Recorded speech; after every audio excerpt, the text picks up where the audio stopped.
Hello students, welcome to Allotrop classes, one step ahead for learning where we help you to achieve your goals. Students, today's our topic is mirror formula which is very useful topic. Okay, mirror formula के आज बारे में हम पढ़ने वाले हैं। तो important topic है आपका एग्ज़ाम पॉइंट ऑफ व्यू से भी, और किसी भी एग्जामिनेशंस के लिए जो फिजिक्स से रिलेटेड क्वेश्चंस आते हैं उनमें मिरर फार्मूला काफ़ी यूज़फुल रहता है। तो इसके बारे में आपको अच्छा नॉलेज होना चाहिए ताकि आप न्यूमेरिकल्स को ईजिली सोल्व कर पाएँ। ओके, तो आइए देखते हैं मिरर फार्मूला क्या है। देखिए, मिरर फार्मूला क्या होता है, एक फार्मूला है जो कि एक रिलेशनशिप बताता है हमें किसके बारे में, ऑब्जेक्ट डिस्टेंस के बीच में और इमेज डिस्टेंस के बीच में और फोकल लेंथ के बीच में। ये तीन डिस्टेंसेस के बीच में एक रिलेशनशिप होती है। इसी रिलेशनशिप को हम इमेज फार्मूला बोलते हैं। तो पहले आपको पता होना चाहिए कि ऑब्जेक्ट डिस्टेंस क्या होता है, इमेज डिस्टेंस क्या होता है और फोकल लेंथ क्या होती है। ठीक है, और इन्हें हम किन किन लेटर्स से डिनोट करते हैं। तो पहले हम इन सभी के बारे में पढ़ेंगे। ऑब्जेक्ट डिस्टेंस क्या होता है बच्चों, ऑब्जेक्ट की जो ऑब्जेक्ट को हम कहाँ पर रखते हैं, मिरर के सामने। तो मिरर के पोल से ऑब्जेक्ट तक की डिस्टेंस को हम क्या बोलते हैं, ऑब्जेक्ट डिस्टेंस। इसे हम स्मॉल यू से डिनोट करते हैं। और इमेज डिस्टेंस क्या होता है, मिरर के पोल से इमेज तक की डिस्टेंस को हम क्या बोलते हैं, इमेज डिस्टेंस। देखिए, जितने भी मैंने प्रीवियस लेक्चर में साइन कन्वेंशंस आपको सिखाया था, उसमें आपको बताया था जितनी भी डिस्टेंसेस हम मेज़र करते हैं वो हमेशा कहाँ से करते हैं, मिरर के पोल पॉइंट से। तो पोल से ऑब्जेक्ट तक की डिस्टेंस ऑब्जेक्ट डिस्टेंस होगी और पोल से इमेज की डिस्टेंस क्या हो जाएगी, इमेज डिस्टेंस। इमेज डिस्टेंस को हम स्मॉल v से डिनोट करते हैं, जबकि ऑब्जेक्ट डिस्टेंस को हम स्मॉल u से डिनोट करते हैं। अब बात आई फोकल लेंथ क्या होगी। फोकल लेंथ क्या होगी, पोल से फोकस तक के डिस्टेंस को हम क्या बोलते हैं, focal length.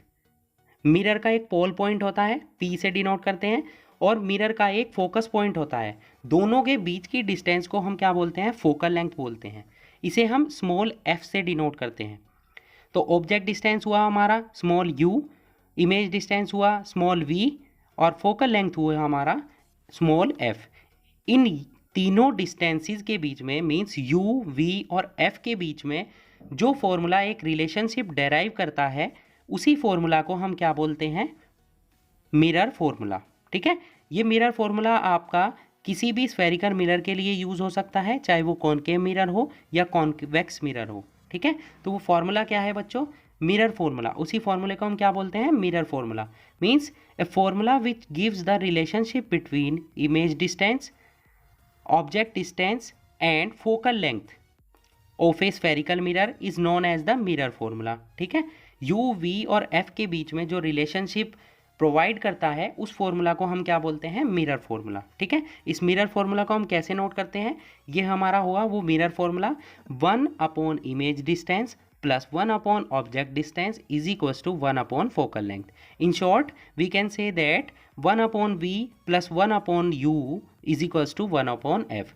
This is known as the mirror formula. v क्या है यहाँ पर, हमारा डिस्टेंस है इमेज की मिरर से, u क्या है, हमारा डिस्टेंस है ऑब्जेक्ट की मिरर से, और f क्या है, हमारी focal length of the mirror. इसी फॉर्मूला को हम क्या बोलते हैं, मिरर फॉर्मूला, जो कि न्यूमेरिकल्स में हमारे लिए काफ़ी यूज़फुल रहेगा। ठीक है, यहाँ पर आपको ये भी पता होना चाहिए कि v क्या होता है, u क्या होता है और f क्या होता है, जो हमने अभी आपको एक्सप्लेन किया है।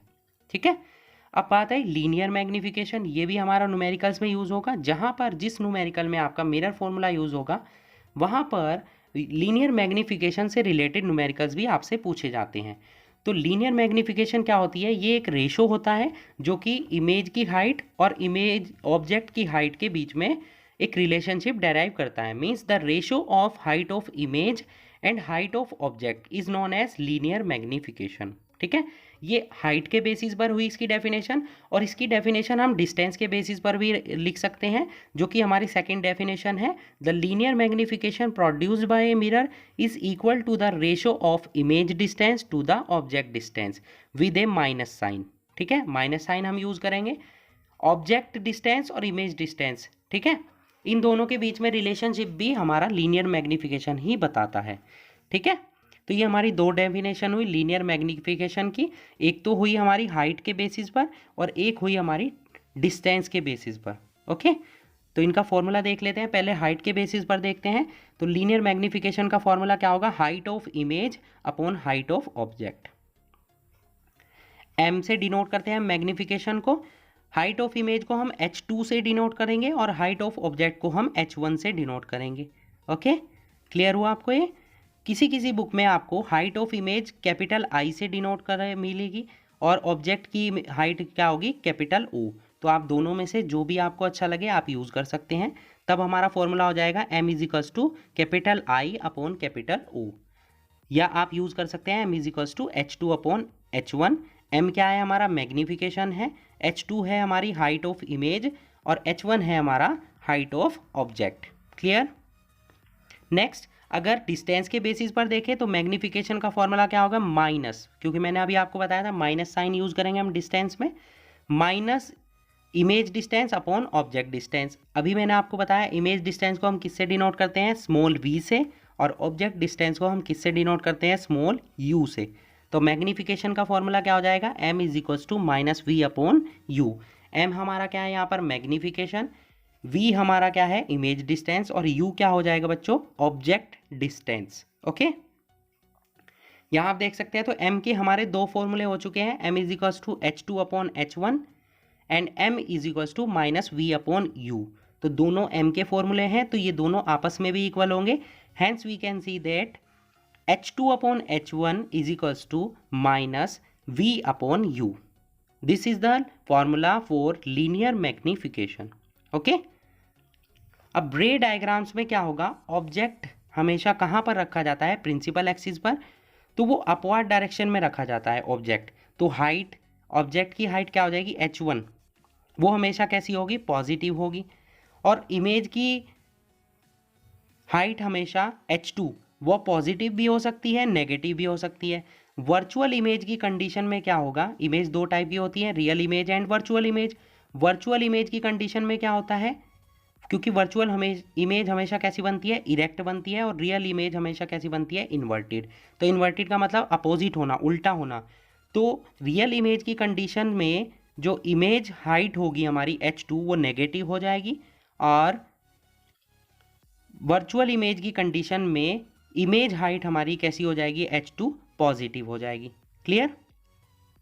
मीन्स हम क्या कह सकते हैं कि वर्चुअल इमेज के लिए h2 हमेशा पॉजिटिव होगी और h1 कैसी होगी? पॉजिटिव होगी। दोनों पॉजिटिव होंगी वर्चुअल इमेज की कंडीशन में। तो मैग्निफिकेशन का फॉर्मूला क्या होता है? मैग्निफिकेशन का फॉर्मूला होता है h2 अपॉन h1। तो दोनों ही वैल्यू पॉजिटिव होंगी। मीन्स वर्चुअल और इरेक्ट इमेज का मैग्निफिकेशन हमेशा कैसा होगा? पॉजिटिव होगा। ठीक है, क्या कह सकते हैं हम?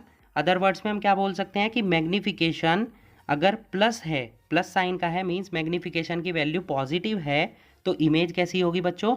Virtual and erect. और अगर हम अपोजिट चलें, रियल इमेज के लिए h2 की वैल्यू कैसी होती है? नेगेटिव, और h1 की वैल्यू कैसी होती है? पॉजिटिव। तो मैग्निफिकेशन का फॉर्मूला हम यूज़ करेंगे m is equals to h2 upon h1। तो मैग्निफिकेशन की वैल्यू क्या कैसी आएगी आपकी? नेगेटिव आएगी। ठीक है, तो नेगेटिव साइन जब भी होगा मैग्निफिकेशन का, तो हम क्या बोल सकते हैं कि इमेज जो है कैसी बनेगी? रियल होगी और इन्वर्टेड होगी। अगर पॉजिटिव है तो वर्चुअल और इरेक्ट होगी, और नेगेटिव है मैग्निफिकेशन तो इमेज कैसी होगी? रियल और इन्वर्टेड होगी। ओके, अब कॉनकेव मिरर में क्या है? कॉनकेव मिरर हमेशा वर्चुअल इमेजेस भी बना सकते हैं और रियल इमेजेस भी बना सकते हैं। कॉनकेव मिरर के थ्रू हम रियल इमेजेस भी बना सकते हैं और वर्चुअल इमेजेस भी बना सकते हैं। मीन्स मैग्निफिकेशन जो कॉनकेव मिरर का होगा या तो वो पॉजिटिव होगा या नेगेटिव होगा, जबकि कॉन्वेक्स मिरर हमेशा कैसी इमेजेस बनाते हैं? वर्चुअल इमेजेस बनाते हैं। मीन्स इनका मैग्निफिकेशन हमेशा पॉजिटिव ही होगा। किसका? कॉन्वेक्स मिरर का। जबकि कॉनकेव मिरर का पॉजिटिव भी हो सकता है और नेगेटिव भी हो सकता है। ओके, अब यहाँ पर मैग्निफिकेशन की वैल्यू अगर ग्रेटर देन 1 है, ठीक है, ग्रेटर देन 1 है मीन्स पॉजिटिव है, तो इमेज कैसी होगी? मैग्नीफाइड होगी और एनलार्ज्ड होगी। मीन्स इमेज आपकी बड़ी बनेगी, ऑब्जेक्ट से बड़ी बनेगी। जबकि अगर उसकी वैल्यू 1 से छोटी होगी तो इमेज हमारी कैसी बनेगी? डिमिनिश्ड बनेगी और ऑब्जेक्ट से छोटी बनेगी। अगर ये वैल्यू हमारी इक्वल होगी 1 के, तो इमेज का साइज हमेशा ऑब्जेक्ट के साइज के इक्वल होगा। ठीक है, एम की कंडीशन 3 हो सकती है, ग्रेटर देन 1, लेस देन 1 और इक्वल टू 1। ग्रेटर देन 1 में इमेज कैसी होगी, मैग्नीफाइड और एनलार्ज, मीन्स बड़ी बनेगी ऑब्जेक्ट से। लेस देन 1 में क्या होगा, स्मॉलर देन ऑब्जेक्ट, छोटी बनेगी हमारी ऑब्जेक्ट से। और इक्वल टू 1 में क्या होगा, इमेज और ऑब्जेक्ट का साइज बिल्कुल सेम होगा। ठीक है, तो आई होप आपको मिरर फॉर्मूला और लीनियर मैग्नीफिकेशन क्लियर हो चुका होगा, और इनसे रिलेटेड जो न्यूमेरिकल्स आपको कराए जाएंगे आने वाले लेक्चर्स में वो आप इजीली कर पाएंगे, क्योंकि आपको साइन कन्वेंशंस भी सिखा चुके हैं हम, और यहाँ पर कौन सी डिस्टेंस किस डायरेक्शन में पॉजिटिव होगी, कब नेगेटिव होगी, वर्चुअल इरेक्ट की कंडीशन में कैसी होगी, रियल इमेजेस की कंडीशन में क्या होगी, ये सभी आपको अच्छे से एक्सप्लेन किया जा चुका है। तो आई होप आपको क्लियर हो चुका होगा ये सभी points. Okay, so that's it for today. Hope you enjoyed the video and thanks for watching.